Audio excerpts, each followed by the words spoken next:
Bem-vindo ao Papo Espírita, a espiritualidade na sua vida.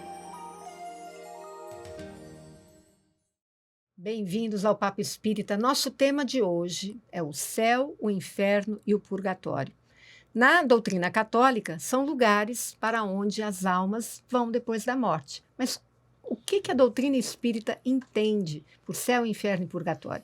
Para falar sobre esse tema, além de Mira dos Anjos, Thelma Alves, a gente convidou um palestrante aqui da Comunhão Espírita, Sérgio Castro, que também é um grande estudioso da Bíblia. Bem-vindo, Sérgio, tudo bem? Tudo bem, muito obrigado pelo convite e vamos conversar. Vamos conversar sobre esse tema que está numa pergunta de Kardec, né, no Livro dos Espíritos. Ele pergunta na questão 1012. Inferno e paraíso não existem como o homem os imagina? E os espíritos respondem que são simples alegorias. O que os espíritos quiseram dizer com isso, Sérgio? Quiseram se referir à cultura humana, que desde as épocas da antiguidade, na cultura romana e na cultura grega, simbolizavam a residência dos deuses nos montes mais altos. O Olimpo, onde vivia Zeus, o rei dos deuses dos gregos, da mitologia grega, era o monte mais alto da Grécia. E o Capitólio, onde vivia Júpiter Capitolino, o chefão dos deuses na mitologia romana, era o monte mais alto.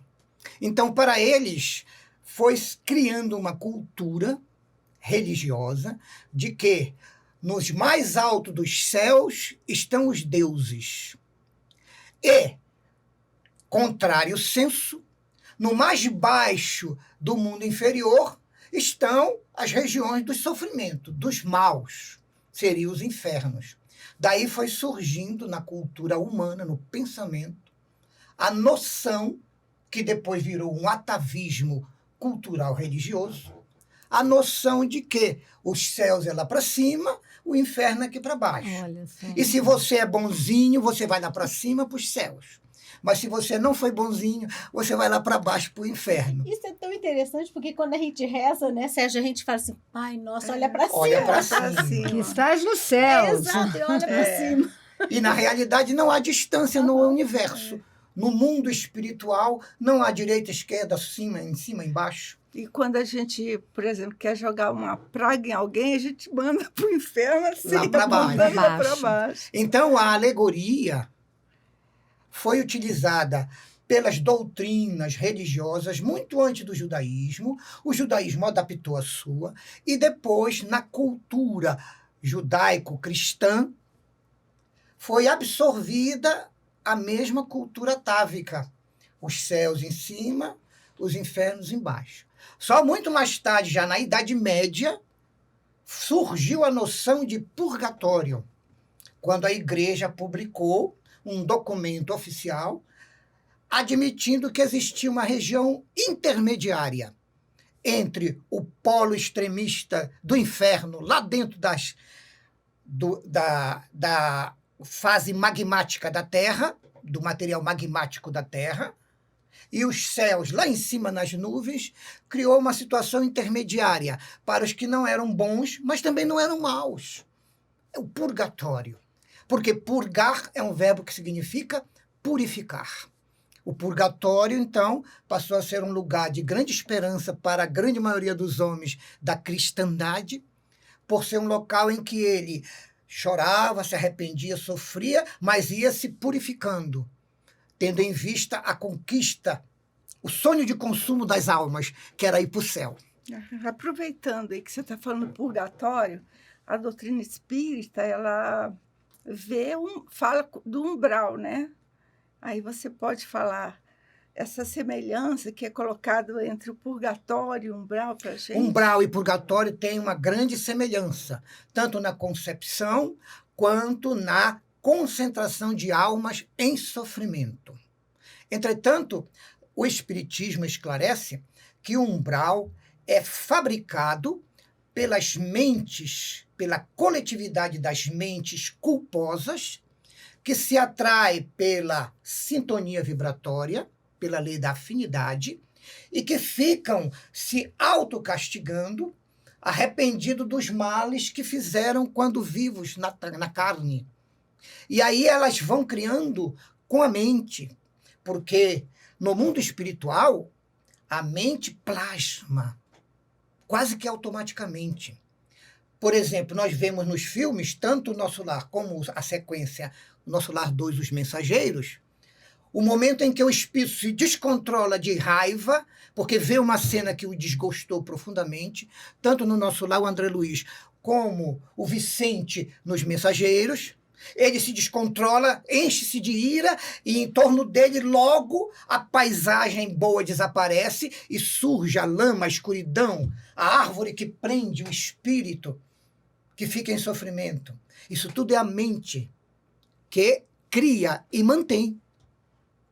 Então, o umbral para o espírita é uma região em que os sofridos, os espíritos em crise de remorso na consciência se reúnem durante determinado tempo, essa é uma grande diferença, durante um determinado tempo em que eles deverão carpir, sofrer, passar pela dor que causaram aos outros.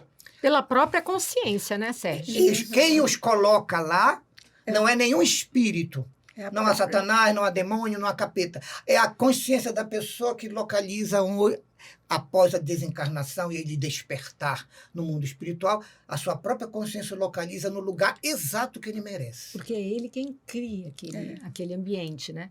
Agora, Sérgio, a doutrina espírita entende céu e inferno como dentro de nós, né? Explica um pouquinho esse conceito. Esse conceito é mais moderno. O Espiritismo lançou este conceito e hoje muitas religiões derivadas do cristianismo já estão pensando bastante na lógica deste conceito. O inferno é quando a alma voluntariamente, sistematicamente, se afasta de Deus. Como é que a gente se afasta de Deus? Não cumprindo ou descumprindo as suas leis. Vivemos na mentira, na ganância, no egoísmo, na crueldade, na maldade, na desonestidade. A nossa consciência vai acumulando essas palavras, ações e vibrações e encharcando aquele espírito com este tipo de vibração. Então, essa pessoa, onde quer que ela vá, ela leva o seu inferno particular.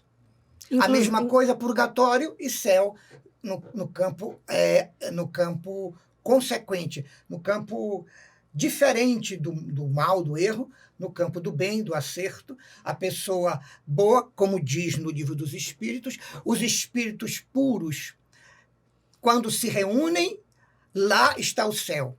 Onde eles forem. Porque dentro deles, está o céu. Só existem virtudes e bons pensamentos. Exatamente. Eu acho também que não, que o Sérgio trouxe um ponto importante. Não é comportamento de bom, é uma mente que funciona no bem, né, Sérgio?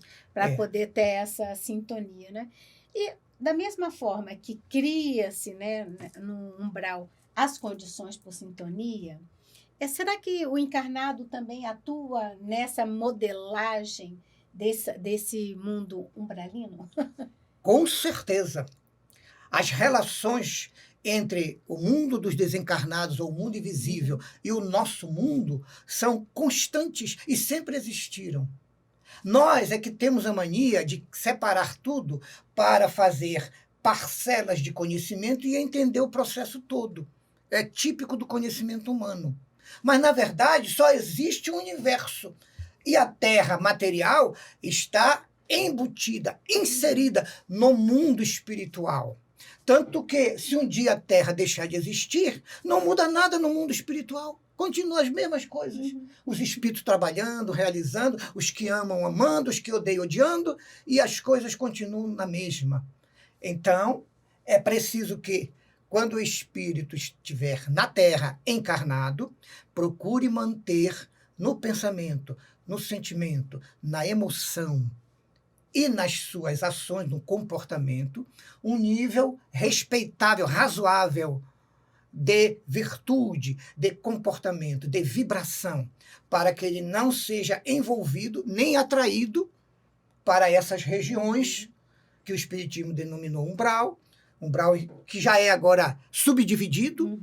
Já temos, primeiro surgiu o umbral, agora já temos o umbral inferior, Sim. o umbral médio e o umbral superior. Umbral, é isso. Porque é tanta gente para ir para o umbral que tem que dividir, aliás, as moradas. Os hotéis têm que ficar diferenciados. Não é? Então, é preciso que nós, mesmo encarnados, sigamos na linha para poder cooperar. Como aqui o Espírito respondeu a Kardec, disse que céu, inferno e purgatório são alegorias, eles existem tanto no mundo encarnado como no mundo desencarnado.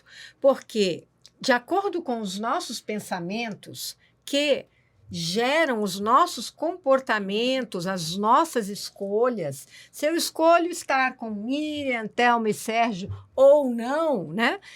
O tipo de conversa que eu tenho, o tipo de ambiente que eu frequento e aquilo que eu faço, me coloca num inferno de vida material ou num paraíso, numa vida que eu posso estar, às vezes, materialmente muito desfalcada, digamos assim, mas a minha mente está tão em paz e as minhas relações, né, Sérgio, que eu vivo num paraíso. Como viveu Chico Xavier.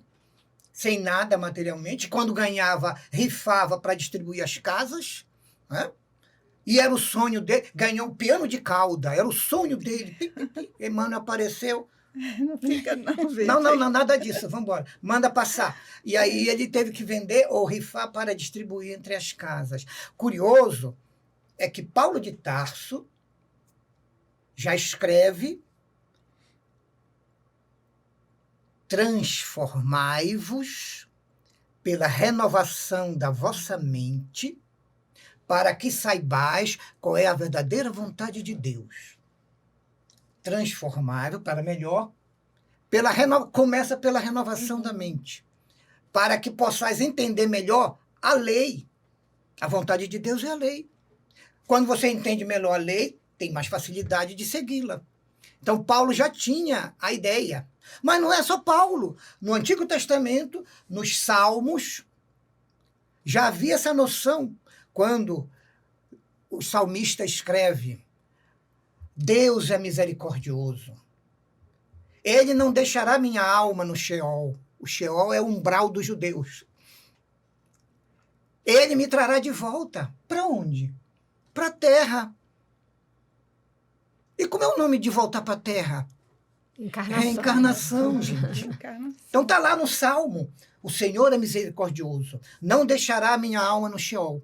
Pelo contrário, me trará de volta. Só voltar a colocar para a terra. Ficaria a reencarnação expressa nos Salmos de Davi. Agora, Sérgio, a gente que frequenta reuniões mediúnicas, né? A gente vê as manifestações de espíritos que se chamam trevosos, que estão com muito ódio, que estão planejando vinganças, que estão numa situação muito, muito complicada. Então, além do umbral, né, onde está o arrependimento, a dor, a culpa, as mágoas, né, os ressentimentos, a gente ainda tem a região do ódio, né? Sim. Os corações que ainda não amam conservam no mundo espiritual, que é 10 vezes mais sensível do que o material. Material, tudo é devagarzinho.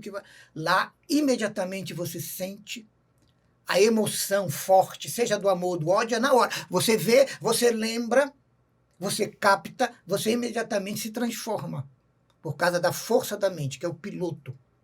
Então, é comum em reuniões, tanto nós conversarmos com espíritos, reuniões mediúnicas, tanto conversarmos com espíritos que continuam odiando e perseguindo suas vítimas para a vingança, como também é comum recebemos espíritos sofridos, alguns até arrependidos. E se você perguntar a eles, onde você se encontra, como é o lugar que você vive? Eu estou no purgatório. Um outro que se você conseguir conversar com um irmão ainda odiento, ele vai dizer, eu estou no inferno e gosto de estar ali. Nós mantemos esse ambiente. Ele tem noção de que são eles, os trevosos, como você usou, que mantêm aquela região infernal. Mas não tem, como eu gosto de dizer, o inferno, nem céu, eles não têm CEP, Código de Endereçamento Postal. Não é um lugar. Não é um lugar, não é locus. É uma situação, é uma condição. Seja uma condição individual, seja na Terra, seja no mundo invisível, seja uma condição de sociedades coletivas, mentes que se associam pela lei da sintonia e da afinidade. Tem que mudar a mente e mudar o sentimento. Quando isso acontece, geralmente eles choram, esses indivíduos. Eu sei porque eu me lembro, eu já passei por isso, então estou lembrando tudo. Então, geralmente a gente chora, se arrepende, chora de verdade, se arrepende, e pela primeira vez, não sei quantos anos, a gente ora de verdade. E quando a gente acaba de orar, a luz aparece para vir nos resgatar. Isso aqui é lindo na vida. Aparece alguém, né? Uma pessoa querida. Um trabalhador de Cristo que trabalha em resgate de almas. E se abre toda uma possibilidade de uma nova vida, né? Para É o caso clássico do nosso querido André Luiz. Sim. O dia que ele se arrependeu de verdade, reconheceu que estava errado, chorou e orou, surge a equipe de Clarencio. Que estava lá o tempo todo. Sempre estava com ele, né? E quando ele reclamou um dia para Lísias, quando Lísias disse, sua mãe é um espírito superior, muito elevado. Ele diz, eu nunca vi a minha mãe lá, por que ela não foi lá orar para me ajudar a estender a mão? Lísia disse, não diga isso. Você não tem conta de quantas vezes a sua mãe, o espírito dela, estava do seu lado orando e você não percebia. Então, outro detalhe do mundo espiritual, dimensões vibracionais, não importando a distância, não se comunicam. Ela estava do lado, André Luiz aqui revoltado, ela do lado orando com amor pelo filho. E ele não captou a presença dele. Ele não captou. Porque estava em dimensão inferior. E é nessa... Pode falar, Nina. Porque a gente é interessante, o ser humano, né, gosta de entender do jeito que lhe apraz, né? Quero só... Como há a dificuldade do nível, né, mediano e mais inferior, a gente às vezes também cria a ilusão de que no mundo, no céu, né, vamos dizer assim, naquele lugar do paraíso, nós não vamos trabalhar mais. Espíritos puros não trabalham, vivem assim. Boa essa pergunta. Só. Outro atavismo cultural religioso errôneo. Por quê?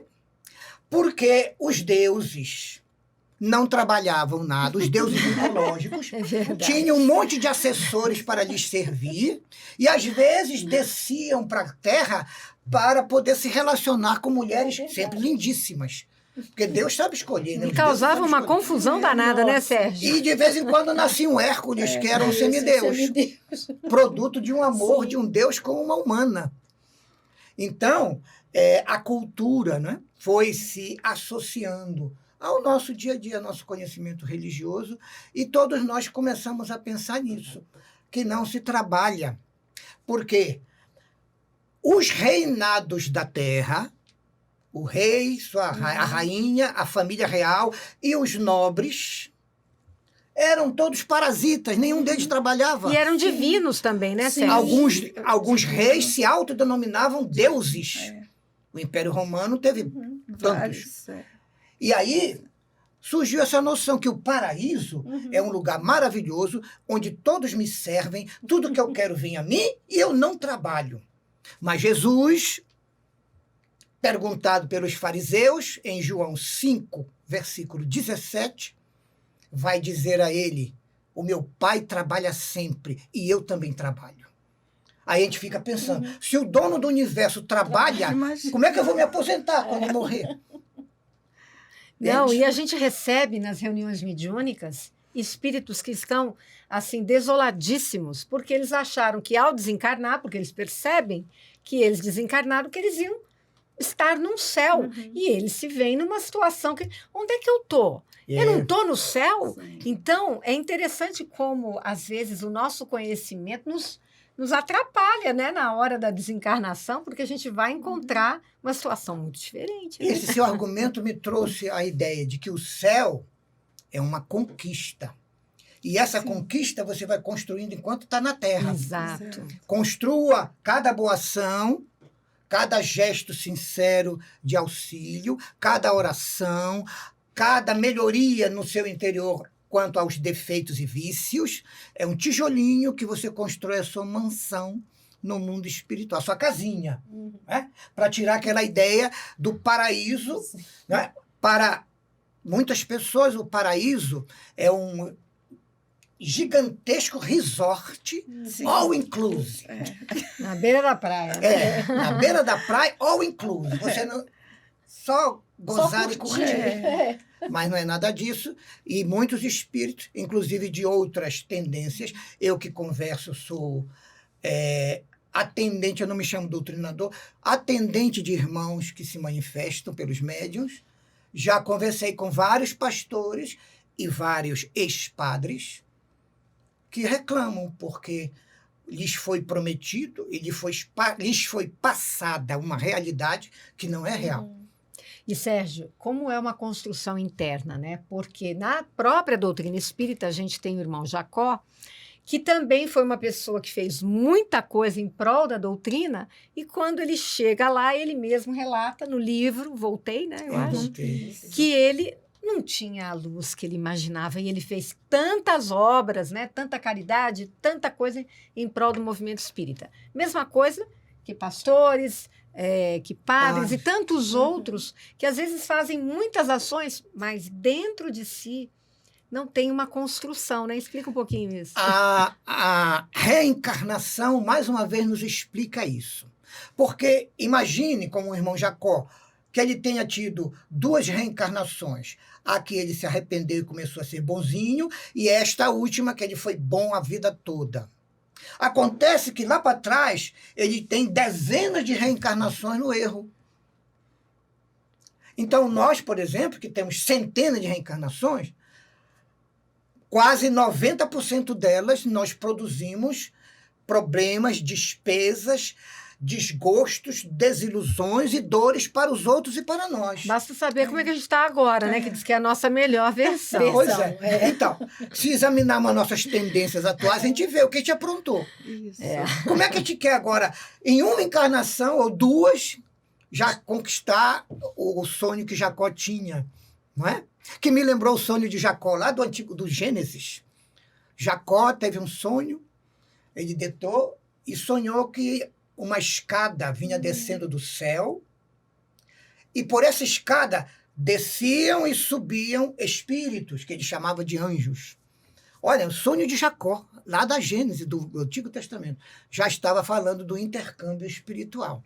Então, o estudo do Antigo Testamento e do Novo, da Bíblia, ele requer uma visão desprendida dos nossos atavismos culturais religiosos. Quem consegue começar a estudar assim, vai descobrindo as realidades. Você constrói e você vive o seu céu, o seu purgatório, o seu inferno. Seja aqui, seja lá. Tudo está nas suas mãos. Depende, como diz a música, depende de nós. Depende de nós. Para onde vamos, com quem vamos nos encontrar, vamos rever os entes queridos. E aquela nossa amada de 4 encarnações atrás, onde ela anda? Estou com saudade dela. Para encontrá-la, você tem que merecer. Mas nós não queremos tudo na base do milagre, do prontinho e acabado. Sem esforço, né? Os fariseus disseram para ele, que milagres, que sinais tu fazes? Faz aí algum sinal para nós acreditarmos em ti. Acha que Jesus ia querer crente dessa maneira? Que se convence porque vê um sinal, um fenômeno? Ele queria, como o Espiritismo quer, que você se convencesse na sua alma pelo valor do preceito, da moral, da filosofia, da instrução. Por isso precisamos estudar o Espiritismo junto com o Evangelho, para podermos ter uma noção da realidade que nos aguarda. Miriam, não, eu acho interessante uma parte que Sérgio coloca da questão de como a gente lê e interpreta o que está lendo, é não ficar preso nas palavras, né? Primeiro que a gente lê muitas versões de tradução, né, Sérgio? Jesus tocou Poderia neste falar um pouquinho assunto. sobre isso? Jesus tocou neste assunto e Paulo de Tarso reforçou. Jesus foi em João, no capítulo 5, ele diz, o Espírito é que vivifica. Vivifica não é da vida, vivifica é movimentar a vida, viver. E quem vive olha, nem outras palavras Jesus está dizendo, quem vive é o Espírito, o corpo é a roupa dele. Ele diz, o Espírito é que vivifica, a carne de nada vale. As palavras que eu vos tenho dito são Espírito e vida. Em outras palavras, o meu ensino e a minha doutrina é para que o Espírito de vocês conquiste a vida. Que vida, se eu já estou vivo? A vida eterna, como está na Bíblia. O que significa a vida eterna da Bíblia? A vida dos espíritos puros que não reencarnam mais por necessidade para evoluir. Superaram. Então Jesus já tinha superado isso há bilhões de anos. Então ele diz, eu vim para que todos tenham vida. Aí a pessoa diz, mas eu já estou vivo. Não, a vida em abundância. E que vida é essa? Aí Jesus diz, é a vida eterna que está lá no Antigo Testamento, meu filho. Que você quer tanto, mas tem que merecer. Não vem de prêmio. A gente fica igual o filho, não o filho pródigo, mas o filho que ficou tão próximo do pai, tão distante e desconhecido desse pai, né? Isso. Desses ensinamentos. A gente só está lá. Aí veio Paulo de Tarso na segunda carta aos Coríntios e complementou. Nós fomos instruídos por um ministro que nos faz conhecermos o Espírito para sermos inclusos em uma nova aliança. Aliança é contrato, é testamento. Não da letra, mas do Espírito, porque a letra mata, mas o Espírito vivifica. Todo mundo conhece a letra mata, o Espírito vivifica. Sim. Mas ninguém vê o que vem atrás. Então, Paulo diz, foi ele, o Cristo, quem nos capacitou a sermos ministros, trabalhador, de uma nova aliança ou testamento, mas não de letra, de espírito. Porque a letra mata, mas o Espírito vivifica. Na segunda carta aos Coríntios, ele escreve isso lá, complementando o ensino de Jesus em João. Então, nós temos que, como nós costumamos dizer, tem que pegar o espírito da letra, meu filho.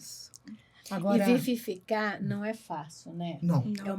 É um treino, é uma persistência, porque você está falando, estou imaginando aqui, né? Repensando, falar em vivificar, viver, né? Que significa ter confiança no Pai. E quantas vezes essa confiança é tão débil ainda, que a gente acha que a gente pode resolver, que a gente pode controlar, e daí vem as nossas grandes dificuldades, talvez, não, Sérgio? Nós temos que ter uma fé sólida em Deus, é o Criador. Uhum. Em Cristo, que é a ponte entre Ele e nós. E em nós próprios, porque somos filhos de Deus. Jesus, para isso, contou a parábola do filho pródigo. Ele tinha essa noção que você expôs, se enganou, foi caindo. Quando chegou no fundo do poço, que você também referiu, ele disse, espera aí. Ele teve um insight. Eu sou filho de Deus. Uhum. O que eu estou fazendo aqui? Lá na casa do meu pai, os servos vivem 10 vezes melhor do que eu estou vivendo aqui. Aí começa as reencarnações de recuperação moral. Porque a parábola do filho pródigo, como muitas outras de Jesus, ela envolve todo o processo da evolução do espírito. Não é um casozinho de uma vida. Uhum. Como as nossas irmãs da cristandade, as outras religiões, não aceitam a reencarnação, elas não conseguem explicar uma série de parábolas de Jesus, porque elas têm o conteúdo reencarnacionista. A do filho pródigo é isso. O início, ele não pegou tudo e veio viver? Isso. O patrimônio que ele tinha na época. E começou a se enrolar. Depois ele foi se recuperando, foi construído. Mas nem precisou chegar nos céus. Diz a parábola que ao perceber o pai que ele estava chegando no gerúndio, chegando, não tinha chegado, ele estava chegando. Ele já foi, o pai foi até ele. Abraçou, beijou, deu boas-vindas. Esse meu filho estava morto e reviveu. Estava perdido e se encontrou. E mandou fazer uma festa. Mandou chamar o grupo de pagode lá do céu e fizeram uma festança. Botou o anel no dedo, a manto, que são os símbolos da paternidade e da filiação a Deus. Anel no dedo, porque ele era da família de Deus. O manto e as sandálias, porque ele participava da casa do Senhor. Tudo é símbolo. O judaísmo é tudo cheio de simbólico, símbolos, né? Muitos símbolos. Agora, o filho que ficou também tem um ensinamento também, não é? O filho que ficou é aquele devagar, devagarzinho. Ele não era mau, mas ainda não era bom. Ficou com ciúme, porque Deus ajudou, o pai ajudou o filho que se recuperou. Ora, se alguém está caído e se levanta, e o outro continua na sua linha, quem é que tem mais valor? Aquele que se recuperou, gente. Foi o que Jesus contou para Simão, que o convidou para jantar, e veio uma mulher pecadora. Ela tinha uma fé que, se falasse com Jesus e se confessasse a ele, ela seria salva. Que a salvação nunca vem de fora, é de dentro para fora. Mas ela tinha essa crença. E ela tinha amor no coração. Então, quando Jesus se sentou, ela veio, brigou com os segurança, que o homem era rico, era uma mansão, brigou com segurança e conseguiu passar por eles, porque para encontrar com Cristo não é fácil, tem que suar a camisa. É o símbolo. E quando chegou lá, se entregou a ele toda. Lavou os pés, beijou os pés, enxugou com seus cabelos, colocou o perfume que ela tinha levado, ungiu Jesus. Gestos simbólicos do judaísmo. E o Simão, o dono da casa, ficou pensando, não falou, pensou, esse homem não é profeta. Se ele fosse profeta, ele sabia que essa mulher é uma pecadora. Jesus, Simão, tem uma proposta. Diga, mestre. Um credor tinha 2 devedores. Um lhe devia 50 denários e o outro lhe devia 500. Mas ambos não tinham com que pagar. E o credor perdoou a ambos. Diga-me, Simão, qual deles amará mais o seu credor? Aí ele, que era negociante, era rico, era comerciante. Senhor, aquele que foi mais perdoado, o de 500, devia mais, foi perdoado. Tinha que amar mais o mestre, o amo, do que o outro que só devia 50. Aí ele disse, pois é, Simão, eu cheguei na tua casa, tu não me deste a água, a bacia e a toalha para eu lavar meus pés e meu rosto. As abluções dos judeus, era obrigatório. Esta mulher não para de me lavar, de me perfumar e de beijar os meus pés. Eu entrei na tua casa, tu não me deste o ósculo, que até hoje os israelitas fazem, beijam. Sim. Ela não para de me beijar, até os pés me beijou.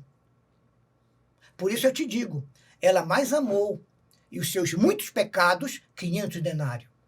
Ela era pecadora. Estão perdoados. Agora o outro que pouco amou, pouco será perdoado. Que era o Simão. Que não tinha dentro a mudança, só tinha por fora. E aí deu a lição da pecadora perdoada, do capítulo 7 do Evangelho de Lucas. Eu quero começar a encerrar, porque o nosso tempo... Vamos em frente, vamos Mas em eu frente. quero ainda te perguntar o seguinte, vai ser 2 perguntas em uma, para a gente fechar. A gente sabe que a gente vive num planeta de provas e expiações, e a nossa psicosfera, como a gente costuma dizer, né, no meio espírita, os nossos pensamentos são muito pesados. A gente vive num mundo muito conturbado, e isso faz com que as pessoas tenham dificuldade de acessar, às vezes, um céu interior, né? Pensamentos mais elevados, porque desacreditam no ser humano, porque ficam com muito medo, economizam, né, nas boas ações. E eu quero saber como é que a gente pode, nesse ambiente, construir um céu dentro de nós. Qual é o segredo, Sérgio? Quando eu souber, eu te falo. Não, mas é o segredo. Mas é um exercício. O segredo. A doutrina espírita diz, em 3 palavras, faça a sua parte. Tenha fé, creia em Deus, em Cristo, conheça Cristo, se esforce para entendê-lo e vivê-lo. Ore muito por você e por toda a humanidade, todos os dias de manhã e à noite. Ore. Aprenda a refletir. Pratique a reflexão sobre a sua vida, sobre os seus atos, sobre os seus gostos, sobre suas paixões. Medite, imaginando uma terra cada vez mais iluminada, menos densa, uma luz que vai dissolvendo as sombras que cercam a terra. Medite todos os dias quando orar.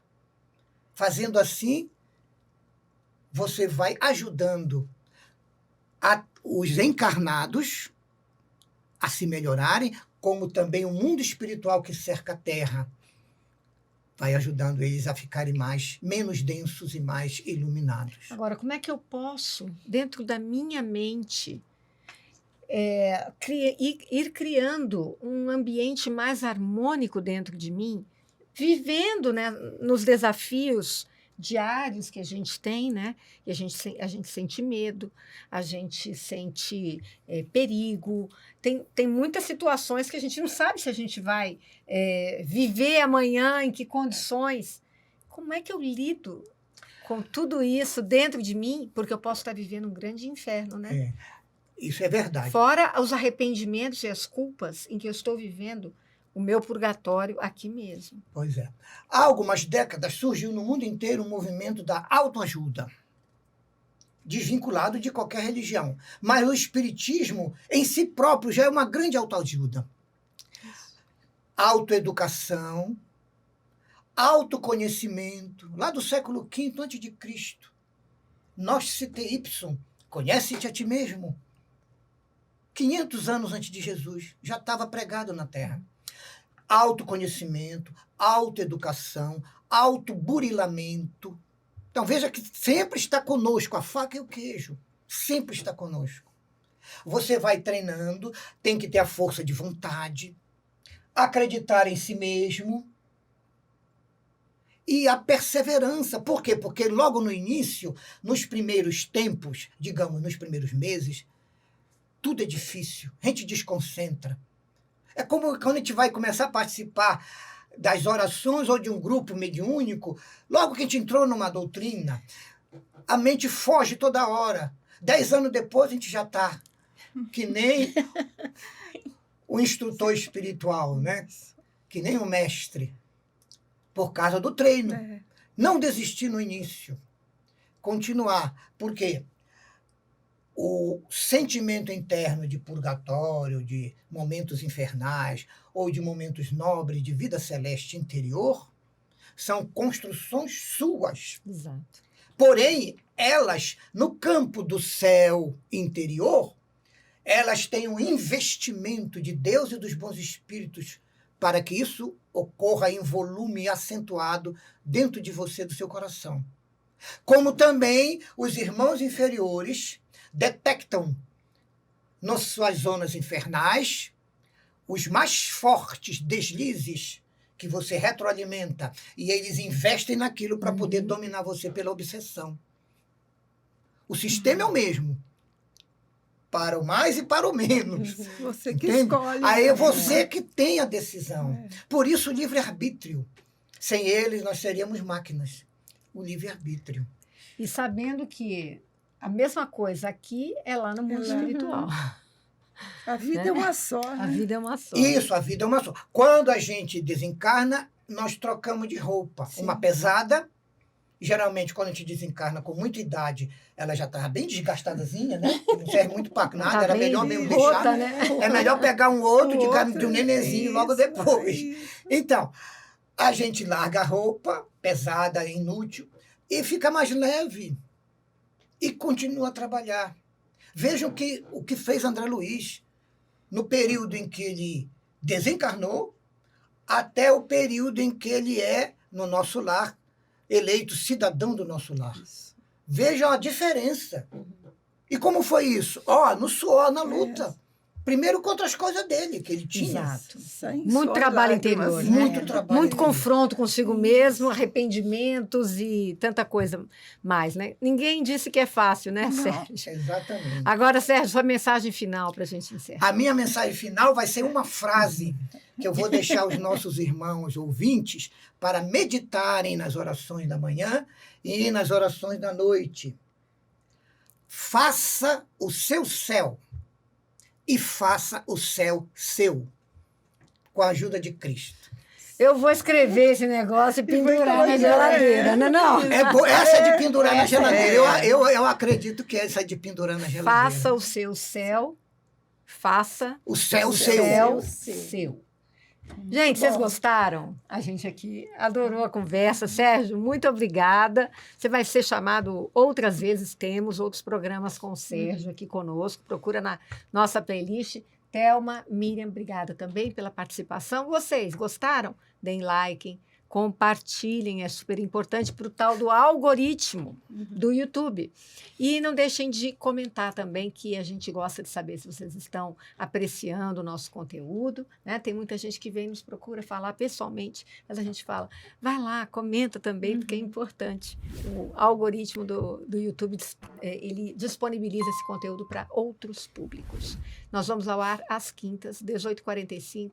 Toda quinta-feira tem um programa novo, temos uma playlist na TV Comunhão e na TV Comunhão Espírita de Brasília. Inscrevam-se nos 2 canais e nos acompanhem. Muito obrigada e até a próxima.